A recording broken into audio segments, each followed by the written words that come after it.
Hello, NBA fans. Daily news about the Los Angeles Lakers. I'm a fan of the Lakers show and I hope you'll subscribe to the channel and give it a like. A reliable third star would put the Lakers in a position to be champions this season, and the player who would bring several good things to the Lakers is Eurobasket phenom Lauri Markkanen.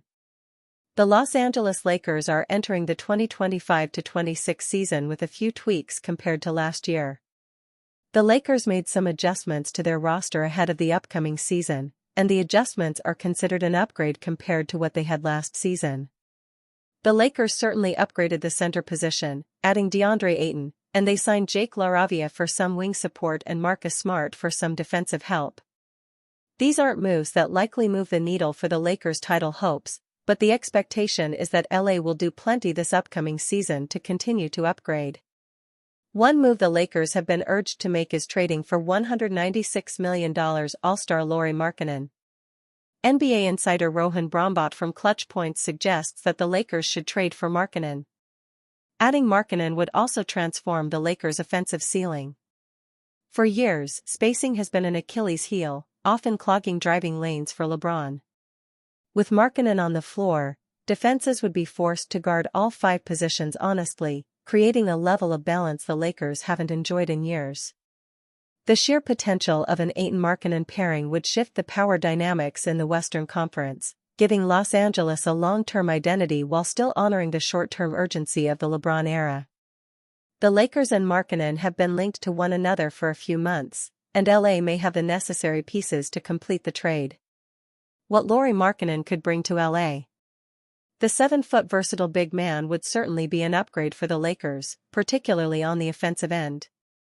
The Finland native is known for his scoring, floor spacing, and ability to play the power forward or center position. LA would certainly benefit from having a third star, or potentially a fourth if the Lakers could figure out a way to keep Austin Reaves. If so, the Lakers could catapult themselves into not only one of the best teams in the West, but the entire league. Lakers 6'8" forward expected to have vital role for team, per writer. The Los Angeles Lakers currently have two of the best players in the league in LeBron James and Luka Doncic. They also made some great additions to the rest of their roster this offseason, bringing in DeAndre Ayton, Marcus Smart, and Jake LaRavia. To have a chance at a championship, every team must have a few leaders, and according to Fansided's Rucker Harangi, he expects one guy to have an important role for this Lakers team. LaRavia's youth and versatility will help him lead the Lakers bench in minutes this season. Some fans might want to see a veteran like Smart or Vincent edge him out, but their long injury history will keep them from making that happen, Harangi said Thursday. LaRavia will be the Lakers' biggest bench piece this season, and his performance will go a long way towards influencing their regular season win total. Already in his first year with the team, he is expected to play a significant role, one that surpasses that of any other bench piece they have. LaRavia is a 6'8" forward who most recently played for the Sacramento Kings. What is interesting about this prediction is that the rotations and starting lineups have not been finalized yet, and LaRavia averages just 6.9 points per game in his career. So, why would someone predict him to lead the Lakers bench in minutes and have the most important role when his competition consists of a former Defensive Player of the Year and a second-year player who shot 37% from three his rookie year? It may be because of his versatility on both offense and defense. A switchable defender and a guy who can score on all three levels to back up James. A high expectation for a guy who has only played in small markets, but it is doable for the 23-year-old. Lakers already have a perfect candidate to monitor for the trade deadline. Haywood Highsmith is guaranteed to be available at the 2026 NBA trade deadline. The Miami Heat puzzlingly decided to move on from Haywood Highsmith earlier in the offseason, sending him on his merry way to the Brooklyn Nets. Upon his acquisition, there was an immediate expectation that Highsmith and the Nets would not be a long-term fit. That expectation remains the same today. Brian Lewis of the New York Post made it abundantly clear that the recently acquired forward is unlikely to remain with the Nets after the deadline in early February. Lewis wrote, "It's also almost impossible to see a world where he's in Brooklyn past the trade deadline, much less next summer. Some contender will surely be looking to add in February." A wing defender on a $5.6 million expiring deal could look pretty good. The contender in question here could very easily be the Los Angeles Lakers. Rob Pelinka's desire to add a two-way wing has been made abundantly clear, with reports from Mark Stein and Dan Woik confirming the matter. Haywood Highsmith fits exact mold of trade target Lakers are hunting. Trading Highsmith away for merely a protected second-round pick was a head-scratching decision. The mold of player that the former Heat forward is fits any team looking to make a championship push. Granted, Miami is not exactly in that position. They are stuck in the middle of the Eastern Conference. The Heat are not quite good enough to compete for a championship, but not really bad enough to bottom out and tank for the lottery. Their 2025-26 season should be more of the same. They will loom as a team that will not be an easy matchup on any given night, but the expectations for what they can accomplish will be modest, at best. The Lakers, on the other hand, want to capitalize on having two of the NBA's top talents. The duo of Luka Doncic and LeBron James gives any team they are a part of a fair crack at winning a championship, with the right support. Highsmith would qualify as that type of help. The former Heat forward averaged 6.5 points, 3.4 rebounds, 0.9 steals, and 0.5 blocks in 24.6 minutes per game during the 2024-25 season. Highsmith shot 45.8% from the field and 38.2% from beyond the arc, starting 42 games for Miami. Based on what it took for the Nets to acquire him, it should not cost too much to secure the services of the 28-year-old at the NBA trade deadline. Granted, there may be more competition for Highsmith then, leading to a slight uptick in the price. Still, it should be one worth paying for a Lakers team looking to fill holes on the roster. The opportunity to land a quality role player and boost the rotation should not be overlooked. Picking one Laker to win every individual award this season. Luka Doncic is the clear MVP frontrunner. What about everyone else? The chances of the Los Angeles Lakers doing a clean sweep of the individual awards at the end of the 2025-26 NBA season are largely improbable, but technically not totally impossible. With that in mind, why not assess who was the best chance at winning each of the major NBA awards? There are some choices that will immediately stick out as obvious. Others will need a little more convincing to sell the idea. There will even be some that are monstrous long shots. Figuring out what classifies under each category is certainly a part of the fun too for this type of process. Most valuable player, Luka Doncic. Typically, the NBA MVP award would be saved for last in the interests of building intrigue. However, this is not one of those instances. This is a time when the obvious one needs to be out of the way first. This is Luka Doncic's award to lose. That is the case not just among his teammates, but across the entire NBA. Doncic already has the narrative heading into 2025-26. The Lakers superstar needs to win this season too, in order to stay on pace with the generational talents of his era. With talks of revenge, redemption, and rebirth, the story should be easy to write for Luka to hoist his first MVP trophy. The numbers and team results just need to back it up.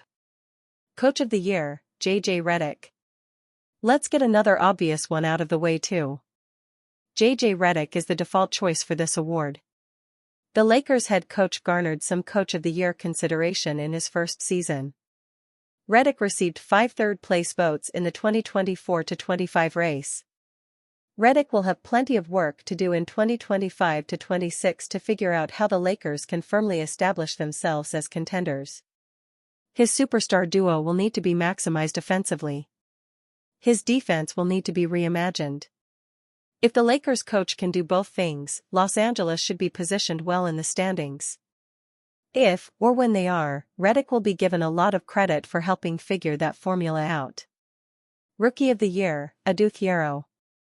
This one is pretty straightforward. The Lakers really do not have another good candidate apart from Adou Thiero.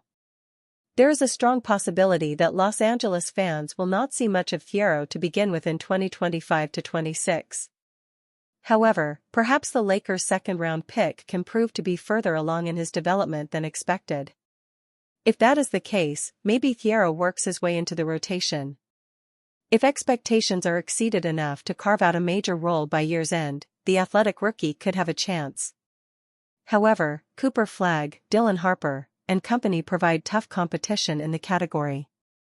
Sixth Man of the Year, Rui Hachimura. The idea here would be either Marcus Smart or Jake LaRavia managed to force Rui Hachimura out of the starting lineup pretty quickly.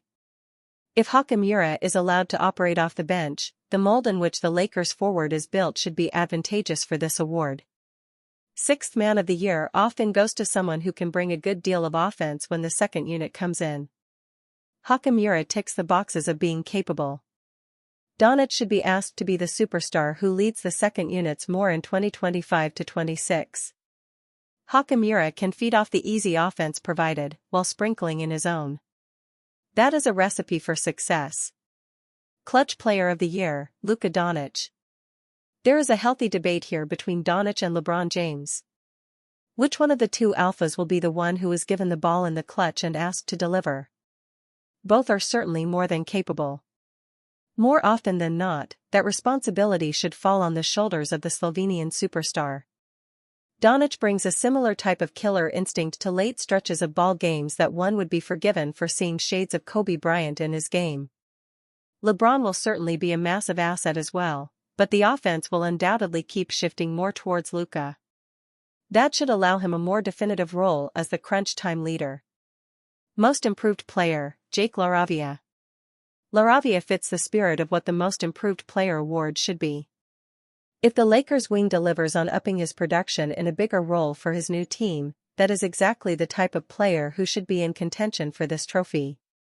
LaRavia averaged 6.9 points, 3.9 rebounds, 2.4 assists and 0.9 steals during 20.4 minutes per game in 2024-25, splitting time between the Memphis Grizzlies and Sacramento Kings. If the Lakers signing finds his way into the starting lineup and is able to feed off Doncic and James, those numbers should skyrocket, making his case an easy one to argue. Defensive Player of the Year, LeBron James.